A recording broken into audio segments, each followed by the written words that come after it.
this album starts off with one of the most iconic songs of this subgenre of like this like poppy, campy Ramones core stuff with War of the Worlds.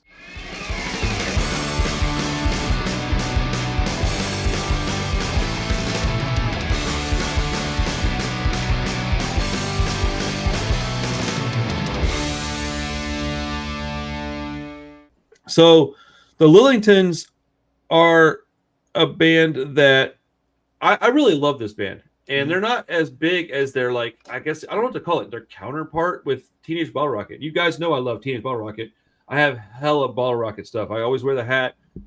It's like one of the same dudes, all right, that was in the Lillingtons. Now Lillingtons aren't active anymore as far as I know, but in 1999 they dropped a record called Death by Television.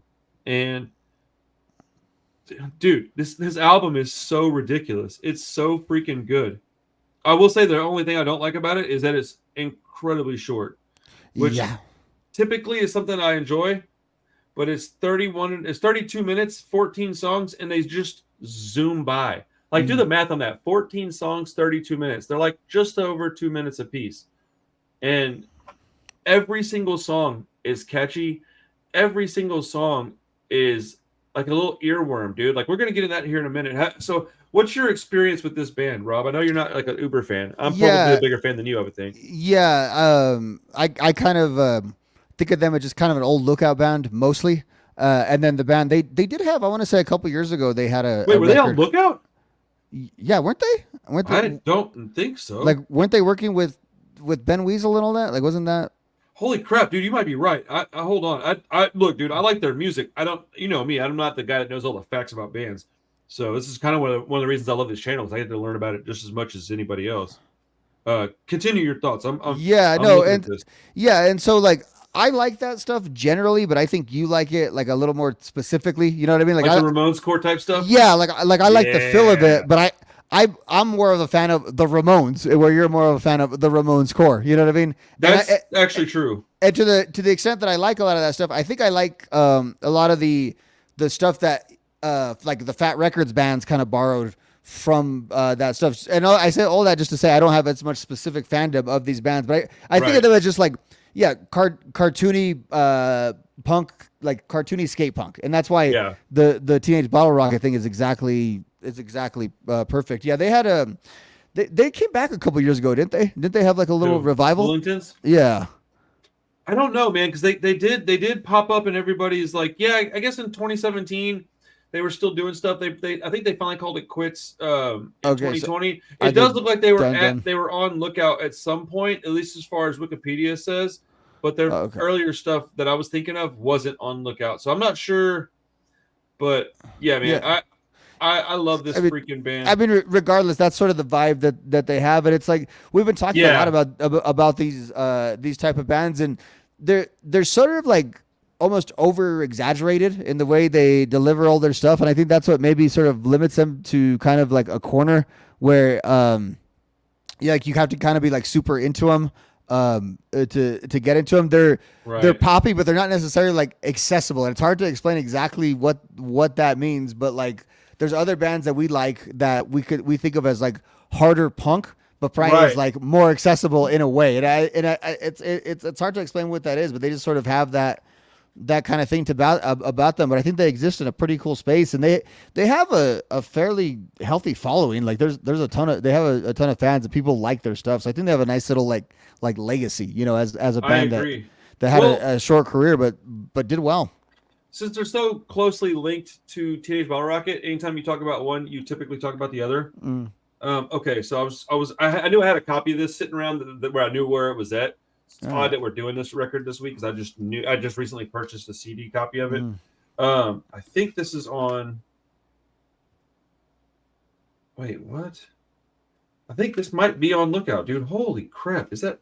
No, it's on Panic Button. Okay, yeah. I'm looking at it now. It's on Panic Button. Okay. Dude, I see somewhere that they were doing something with Lookout though, so you are correct about that. I think they might have been one of the Lookout bands in like the downturn, so they might have been right there. So that's probably why I think of them in that time period. Cause that's when I would have found like the Lookout. Right. Too. Yeah. So this album came out in March of 1999. on Panic Button, I guess. So I'm going to read off some of my notes and we can just kind of talk about it. I don't have a ton of notes on this album. The Rancid one gets a lot more notes because I'm a lot more, I don't know what the word would be.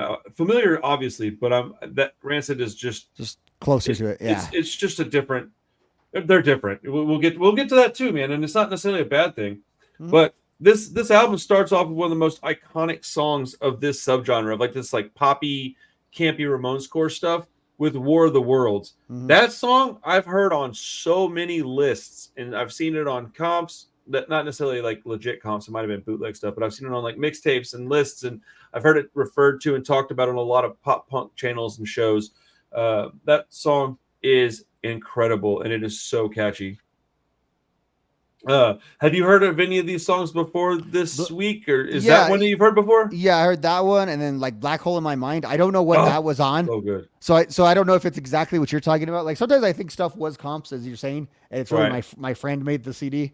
That's what I was trying to get at. Is that I might be thinking of comps when it might actually be a mixtape. Well, and also those, but even then, those usually the reason why those are on tapes that people would make is because those were rarer songs that were only available on comps. So that's also right. You generally didn't always have album cuts on those things. So and again, that's kind of my relationship with this band. But yeah, I think of like skate videos. I think of actual skate videos. Like I feel like this music just sounds like it goes to skate videos better than what I consider better, like skate punk. You know what I mean? Like other bands in the skate punk genre I like better, but this seems like it would fit that like a little better. Yeah, this stuff has a sound that just fits like cutting up in class, skateboarding. It also sounds like the 90s and the 70s. So I put down intricately simplistic. I know that sounds like it doesn't go together, but that's what it is. This music is incredibly simple on the top layer, but if you just peel back the very first layer, you go, oh, they made it simple, but they did it in the most difficult way possible. They did like little weird chord progressions. They did weird note changes, different vocal melodies in their songs that sound incredibly simple, but if you try to replicate it, it'll probably be difficult. It's like drawing, look at this simple style of cartoon that has become very popular with the big, bold, fat outlines and the bold, solid color insides. Try to draw one of those things, dude. It's so hard, man, because it's the artist comes up with their design, and to try to replicate their way of drawing is probably going to be hard. And that's how this music is, at least as far as I'm concerned. I hear it and go, oh, it sounds like I could probably play this really easy. And you go look at it and you go, oh, man, I didn't realize they did that in the song. Oh, I didn't realize he sang it like that. And if you're listening to how like I should do this in a karaoke night, yeah, go try to do this like monotone vocal thing he does. A, it's not easy, and B, it's not actually monotone as much as you think. Because if you listen to the album more than once, you'll start to hear all the nuances in his singing. But no, and I think even like a band we talked about a couple weeks ago, in RKL, kind of falls a little bit in this category of sure. It's pop punk that's almost more.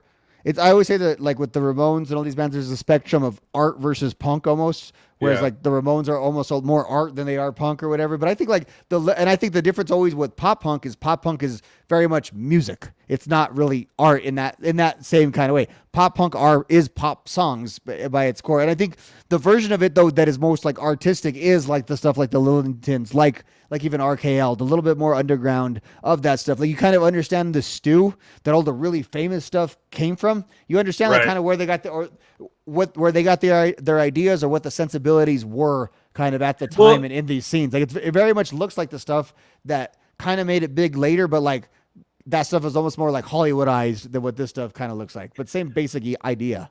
So you have brought up in the past many times that Blink wouldn't exist without the Descendants, right? And I've come around on that a lot, and I've got to admit that that's accurate. But I also think that they wouldn't exist without, like in their earlier days specifically, without bands like this. Maybe not this particular album. This came out around this time that I think Dude Ranch came out in '99, or no. So Enema, so Enema came out. Yeah, so Blink's like one of the biggest bands in the world when this comes out. Yeah, so but like bands like this, i.e. Screeching Weasel, what I was thinking of when I was saying this. But like bands like this kind of sound influenced bands like Blink and probably Sum 41 and all that kind of stuff. They were listening to this kind of music. It's very obvious. Now they didn't necessarily replicate it because they play bigger sounds and they're different. They have a different agenda too, though. I mean, these guys just want to play rock and roll. and sing about weird, funny shit and science fiction movies and stuff like that. Like it is quite a bit different, but you can hear the influence in some of these modern punk bands, pop punk bands. Excuse me, Yeah, is what I meant. yeah, and that's why I was making the art point too, because they're more like true believers in their weirdness, Right. whereas like Oh yeah. Oh yeah. I mean, where even the all the way down to the cover art, dude. This looks like an old, like 1970s or it looks 60s, 50s it horror look movie. which also invokes like the Misfits, and like I think Oh, we're gonna get to that too. right, and that's kind of what this sort of the Misfits are kind of caricatures like that, and that Right. same the Misfits are probably like the Godfather kind of that sort of aesthetic within punk. Right, I think like the other bands, like the bands that I really like. They're more artists with the music specifically in getting like good at doing that, where this is more about the Right. creativity, and those are just Right. they're just two different kind of skill Well, sets. so when I was mentioning something about intricately simplistic, I did write down a reference, and there's a part in the song you were just talking about, "Black Hole in My Mind," where he's singing, and he's doing this like monotone thing, and then all of a sudden he switches it up, and he goes da na na na na na na da na na, and he does it like 4 times, and then he goes da na na na na na na, and then he goes right back to it, and it's just this little bitty change that you're like, oh man. Like without that being there, you might not have noticed that it wasn't there, but with it being in the song, it just adds a little bit of intricacy. And I don't know if I'm making my point very well, but No, uh, I think you are. I think I'm kind of picking up on and what. also the drums in that song are incredible, in my personal opinion. And I wrote down 2 words. I just put down cinematic earworms. That's what these songs are. Mhm. They play out like a movie or a comic book or a cartoon. Which Uh, again, very misfitsy in that kind Very of way. misfitsy. Yeah, yeah, for sure. Um, I put down with songs like "Don't Trust the Humanoids" and "I Saw the Ape Man."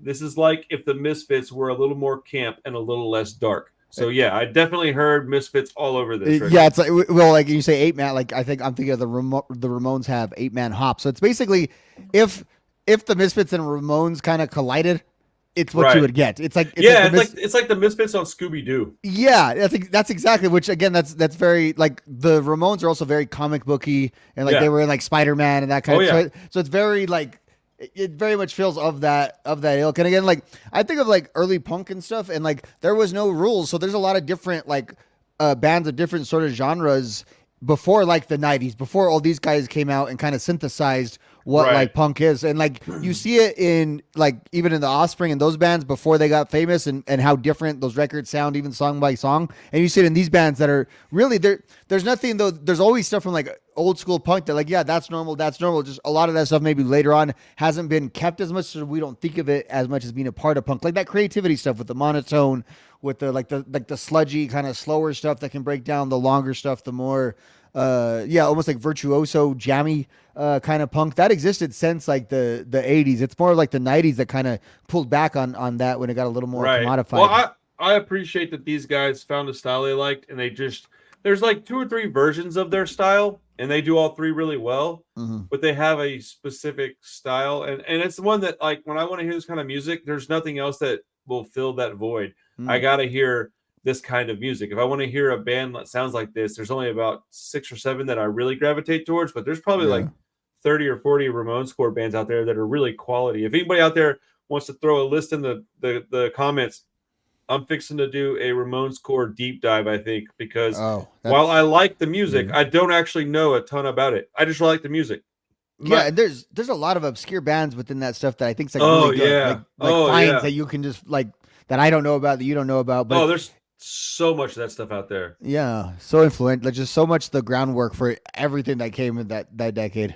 Well, you know what I've learned about myself, that it's almost hard to admit this on air, but I'm gonna say it because I'm Oh. pretty transparent and I'm all about self awareness. And I've always been a fan of punk rock music. I was Mhm. so busy living the punk rock lifestyle, like just going to shows, listening to the songs, Yeah. playing in bands. Honestly, dude, like being broke is a lot of work, man. And I would be out just working 2 jobs. And Mhm. so I didn't do a lot of research, man. We've talked about this a couple times. Mhm. I think I've always been the guy that knew the songs but didn't know the history, man. I don't know a lot about a lot of stuff I love. And doing this channel, it is so rewarding to learn things even later in my life. I don't think there's anything wrong with not knowing the history because sometimes you're just too damn busy. Like that's not that important. And at the end of the day, it really isn't. Doing stuff right now is important, but it is important to keep the stuff alive, man. You got to keep it alive. You got to document it. And, I don't know. I just think it's funny that I don't really know a lot about these things that I guess on the surface, I would think I knew quite a bit about it. And maybe I do, and there's not a lot of people that I know that have knowledge on all of it. Most people know something about their shit, Well, in punk rock specifically, because it's mostly been underground. It's very like regionalized. Right. Like That's kind of what I was talking about. I consider myself very like a generalist almost. I have good general knowledge of punk rock, and there's a few things that I have like very deep knowledge on. But like people that know about, that's why doing a podcast like you do is kind of important because you got to get different perspectives from different heads because punk is it's so broad. But what could be punk? But all those things would kind of fit into punk and the punk lifestyle and the punk aesthetics and everything else. It's a big thing to talk. It's a weighty topic that I think probably. I know it like is studied. Like I actually get like notifications about academic articles about punk. Like people are interested in it generally as a subculture, but I think as like people don't really appreciate how much history everyone doesn't know about punk because like how could you know about like unless you have like and it's great that it's documented in the zines the way that it is, but that is sort of like the living historical record of it. Like thank God that exists. That's the reason why there's something for us not to know about. And like punk happens right before everything's really documented. That's why like learning about that is still so hard because I feel like now if you wanted to really learn about something that was happening, you would just follow them on the socials and you would be caught up. It was just it's a lot less regional now. It still is, but it's a lot less like that now than it was even 15 years ago. So yeah, you could just pretty much be into anything you want anywhere you lived, or even just be into stuff that was not necessarily about regional, but like obscure. Something like the Lillingtons that you can't just find at the Walmart obscure, and stuff. Think. Not really underground, but like hard enough, like in like a small Bottle Rocket town. Is a band that I would consider not that famous, right? And the Lillingtons are like not as famous as them. I didn't know about the Lillingtons until I was already a pretty big Teenage Bottle Rocket fan. And it is what it is. You find things when you find things. Yeah, well, bands that don't quote make it, you know what I mean, are kind of just there usually for the people that live through it. And that's usually it's hard to find bands because like. Would you consider the Lillingtons a band that didn't make it? No, but they're not like a huge. They're not like a huge band. I would say they're not like one of these mega That's true. bands. I mean, there's bands bigger than them that still have day jobs. So I mean, that's kind of like a condescending way to say that. But bands that I would say aren't don't on, like, make a living off their band only. Like aren't or even and again like pretty much everyone in a band has a job, but like aren't generally on like festivals, and part of that's the inactivity, but also like the inactivity might be because like only how far could you take it? And again, I'm not trying to be. It's all but it is a truth though that people don't often talk about is that a lot of these bands, a lot of the bands that we love that are all over our Spotify and YouTube, they all have regular ass day jobs. I just showed you my new back patch from the Havoc. Dude, Justin from the Havoc owns a print shop. That's what he does because he doesn't have enough money coming in from the band to just do the band. And there's nothing wrong with that. Honestly, it's kind of better because you get guys that do it for the love of it more so than the money, and they don't get as burnt out as easy. It's Well, we just talked about MXPX. MXPX. This is not a small pop punk band. That's a great point. 2 of their members, work part-time at the shipyard. Yep. That's crazy. It also just shows the economics of music, by the way, too. That's it's a tough thing to try to make it on any level. We were talking about RKL and Bad Religion last week, and I find it so funny that the Lillingtons are quite literally on our scale of punk rock music, the polar opposite, like lyrically, from a band like Bad Religion. And I don't think it's a bad thing. I just I prefer the Lillingtons lyrics personally, but it's also more of my just interests anyways because they talk about the movies and stuff that I like. But it's a lot of your things all like synthesized, wrapped up into one. Yeah. But I just think it's funny that we go from one end all the way to the other with these bands, and it's all under the same umbrella. I think it's pretty wonderful. Even within this show, there's a pretty big tonal shift in like tone of record that we're about to talk about. 100%. I put down that this album is so much fun. It's like they air out their frustrations still, but just not in a combative way. They're just a bunch of super simple, catchy songs with hooks for days, vocal melodies that make you sing along. And then I put this right here is pop punk. This is what I consider pop punk music. Now I know that thing is. I'm at the point to where I just accept the fact that that's subjective, Right. and somebody else might go, "Oh, that's just a punk band," and I go, "Well, it's a pop punk band. What's the difference?" I don't even care to argue about it anymore, man. This is what I think of when I think of pop punk. When people say, "Oh, what kind of music do you like?" and I say pop punk, I'm not thinking of Neck Deep and stuff like that. I just simply don't think of that music as pop punk. While I would almost say maybe not millions, but hundreds of thousands of other people definitely do consider that stuff pop punk. Mm. No, I mean that's fair, and I think this stuff is weird because people don't really know how to like react to it. Like it's or not know how to react with it, but it's hard for people to understand that there's pop punk that's not super famous. Like the right. The kind There's of pop punk that's more punk than pop. Yeah, and you are like you said, that's probably the genre that you most actually listen. Like the volume of bands that you listen to probably falls like right into those kind of bands. Like I would say either that or like straight up like oi music at this point in my life. Like the past few years, I would say oi is like 70% of what I listen to. Maybe more. I listen to a lot of that. But yeah, over my lifetime, this is a pretty big chunk. Yeah, because I feel like even the other stuff that we like the Epitaph and stuff, even the underground stuff like that is just taken a little more seriously. So it's been just a little more well documented and stuff. It's been a little more like preserved. I agree with that. Yeah. This album is a lot of fun, man. After about what is it, midway through the record, you have let's see. Oh no, we're wrapping the record up at this point when I was like listening to it. We have a song called Murder on My Mind. Dude. That song is so fast. I really appreciate the fact that you can have tempo differences in these songs that are vast, but the feeling of the album kind of has a steady flow, if that makes any sense. Yeah. Like you have this like all around vibe of the record, but the tempo of the songs, each individual song, it can be very, very different. The speed of each song can be very, very different. The topic remains the same for the most part. The melodies change, the tempo changes, but I don't know, man. They've packaged this up in a really, really nice way, and I truly love this band a lot, man. I'm gonna be it connects together well. The album also does. I wanted to look up the lyrics for "Murder on My Mind." Is that an anti-war song? Let's see. I think because I look at these guys as like a really jokey band, but even the bands that are like, I mean, look at what NoFX did. They turned it around from a band that used to be just wholeheartedly silly and jokey to being a band that was fairly political with their lyrics. Let's see. Because isn't there? I think of the rap song "Murder on My Mind." My son likes it with the rapper man, that's like in jail. The rapper that was like on trial for murder. That shit is so dumb, dude. That's what I thought of when he said "Murder on My Mind." Dang, dude, I can't believe I didn't think of that, but I didn't. That's hilarious. Let's see here. Sorry, folks, for this dead air. I think it's like a horror movie song. I think it's. Oh, is it really? Yeah, I think it's a. It's like attacking. It's like attacking kids at Halloween. Is like the. Oh man. Okay, I thought. Oh no! Wait a minute. I might be. Oh shit.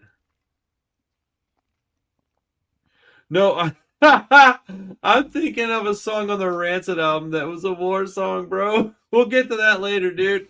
There's a song on there that I'm positive. Why did I write this? I wrote this on the wrong piece of literature notes. I'm sorry. That's hilarious. August. Okay. Dude, what is wrong with me, man? Jeez. That's great. Yeah. Well, I'm gonna say yes to whatever song you were gonna ask about in the future. Well, you won't get to that. I got a lot of notes on this Rancid album because even though I've listened to it a million times, there were still things that I heard today that I haven't heard on it before. And then right before the last song on the album, you have a song called Caveman. I hear a lot of Offspring references, not references, just a lot of similar sounds. I think the Offspring probably likes a lot of this kind of music too. Yeah. Because there's a lot of sounds that cross from Screeching Weasel and Lillingtons all the way over to the Offspring stuff. And even the new Offspring song, super catchy, very Ramones-esque. I don't know how much I like it, but I don't dislike it. Yeah, I haven't even checked it out yet. I saw that it was up. I'll check it Yeah, out later. it's But a pretty good song. I listened to it on the stream the other day. definitely similar influence pool of a band like the Mm-hmm. Lillingtons for sure. Well, the Lillingtons album is fairly simple. It's not that long, so there's no need to sit here and talk about it for an hour. But overall, how do you feel about the record? I like it. Overall thumbs up. I'm not as familiar Yeah, with it to give it like a full out of 10 rating, but for sure. an enjoyable listen and a fun like a band I wish I kind of would listen to a little more. Right? It's over Generally, too yeah, fast, man. It comes and goes. And you're like, oh, damn, that was it. yeah.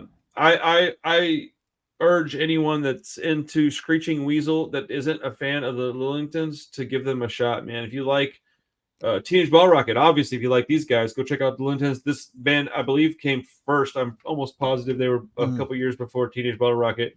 Mm-hmm.